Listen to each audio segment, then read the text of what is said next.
Halo teman-teman, sebelumnya perkenalkan saya VJ Dres. Di sini saya sebagai pemateri pertama yang akan mempresentasikan materi dari kelompok 5.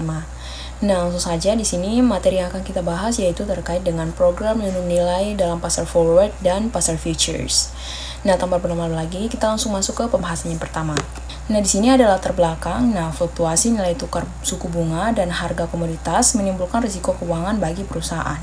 Nah, hedging digunakan untuk melindungi nilai aset dan arus kas dari ketidakpastian pasar. Nah, instrumen utama di sini ada contract forward dan futures. Nah, tujuannya itu untuk menjaga stabilitas keuangan dan keberlanjutan bisnis. Nah, sebelum itu saya mengajak teman-teman untuk memahami dulu nih apa itu program lindung nilai. Nah, di sini program lindung nilai atau hedging itu merupakan suatu strategi keuangan yang digunakan untuk melindungi perusahaan dari potensi kerugian akibat perubahan harga aset, nilai tukar, atau suku bunga di masa depan. Nah, dalam konteks manajemen risiko, hedging berarti mengambil posisi keuangan yang berlawanan dengan posisi yang dimiliki saat ini. Nah, dengan tujuan menyeimbangkan potensi kerugian yang timbul dari fluktuasi pasar. Nah, sekarang kita masuk pada pasar forward. Nah, pasar forward ini perjanjian antara dua pihak untuk membeli atau menjual aset pada harga yang disepakati sekarang, namun penyelesaiannya itu di masa depan. Nah, pasar forward ini bersifat non-standard atau OTC dan fleksibel. Nah, risiko utamanya itu default risk karena tanpa lembaga clearing. Nah, kemudian pasar forward ini cocok untuk transaksi khusus perusahaan besar. Selanjutnya ada pasar futures. Nah, pasar futures ini transaksinya itu dilakukan di bursa resmi dan kontraknya itu terstandarisasi.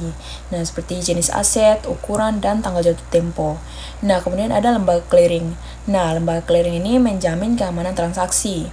Dan pasar futures ini digunakan sistemnya itu mark to market harian. Nah, sekarang kita masuk ke pembahasan terkait dengan perbedaan pasar forward dan pasar futures.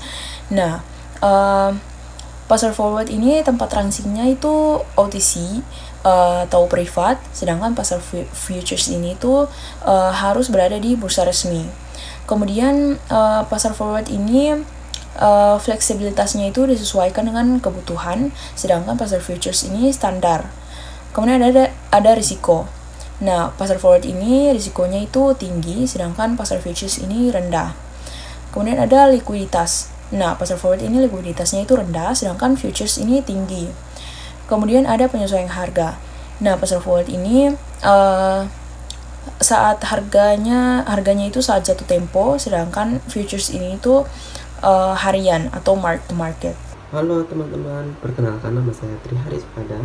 Saya dari kelompok 5 ingin menjelaskan tentang program lindung nilai di pasar forward dan future. Oke, karena saya pemateri kedua, saya akan lanjutkan penjelasan tadi, yaitu adalah manfaat program lindung nilai. Lindung nilai ini tuh bisa membantu perusahaan mengurangi ketidakpastian ketika penyelesaian arus kas dan laba. Kredibilitas di mata investor itu juga meningkat, biaya dan harga produk juga lebih stabil.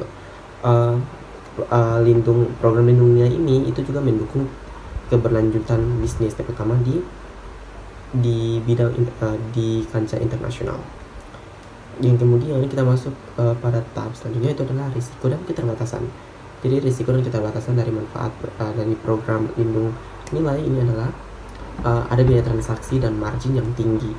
Terus juga ada basis risk, terus ada harga asetnya tuh, harga aset hedgingnya itu tidak selalu bergerak yang sama, jadi selalu naik turun gitu, tergantung dengan kurs mata uangnya.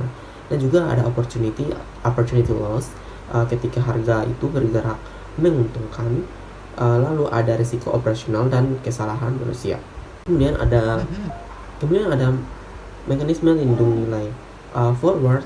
Pasar forward dilakukan antara perusahaan dan bank. Jumlah tanggal itu bisa disesuaikan, cocok untuk kurs atau komoditas. Futures juga dilakukan di bursa. Terus ada juga margin dan mark to market. Kontrak juga bisa ditutup sebelum jatuh tempo. Oke, kita langsung bahas saja di studi kasusnya. Itu ada di PT Kakao Nusantara. PT Kakao Nusantara itu menunggu pembayaran sekitar 500 euro dalam 3 bulan. Perusahaan takut euro melemah, jadi mereka itu pakai kontrak forward dengan kursnya itu sekitar 17.200 rupiah per euro. Setelah 3 bulan kurs itu turunnya tuh menjadi 16.300 rupiah per euro. Tapi perusahaan tetap menukarnya itu tetap dengan harga yang seperti sebelumnya, itu ada 17.200 rupiah per euro. Jadi pendapatannya itu menjadi sekitar 8,6 miliar tanpa hedging hanya 8,15 miliar. Jadi forward ini membantu melindungi pendapatan, jadi supaya agar perusahaan itu tidak mengalami kerugian. Oke, jadi kita langsung saja ke kesimpulannya. Itu jadi program lindung nilai ini itu adalah strategi yang penting untuk mengelola risiko pasar. Forward juga ini lebih fleksibel tapi berisiko gitu. First features itu aman karena terstandar. Penerapan yang tepat membuat kondisi keuangan lebih stabil dan meningkatkan kepercayaan investor.